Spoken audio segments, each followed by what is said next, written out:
So that once you signed pro, did you keep Terry around with you as a manager or anything?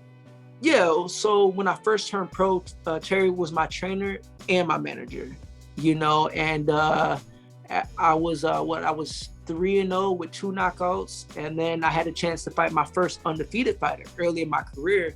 He was 4-0 with 3 knockouts. This was on the Adrian Broner undercard back when HBO was still around. We was the first fight of the night. This was in Ohio, so I went in his backyard. I dropped him in the first round, dominated every round. I won. And after that, nobody wanted to fight me, So I went a minute without getting a fight. I went like 2 years, and then I signed with Cameron Duncan, and then I thought, okay, cool. I just got to train and be ready. My career's gonna take off. Yeah.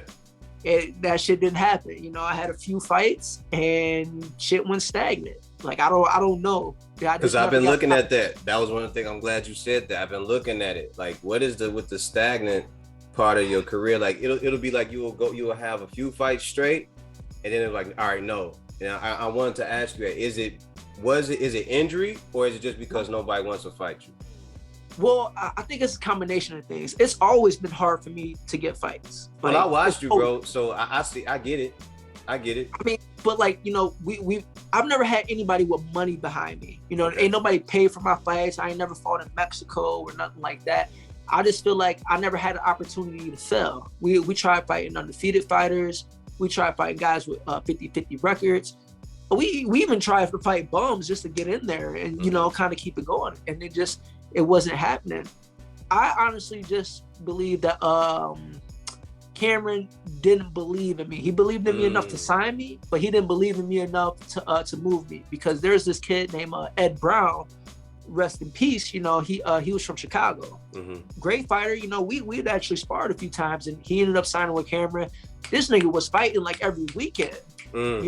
Cameron called me once, like, oh, can you fight this weekend? I'm like, yeah, I've been dying for a fight. Yeah. Never Never heard from him. I'm talking about 3 weeks go by. Like, hey, the fight's still happening, whatever. And like, he never got back to me. Like, just didn't even say it ain't happening. Wow. Did you guys have any like discourse between you guys or anything? I just, I heard Terrence Crawford mention when he was signed with them at the time that Cameron doesn't pick up the phone or something like that.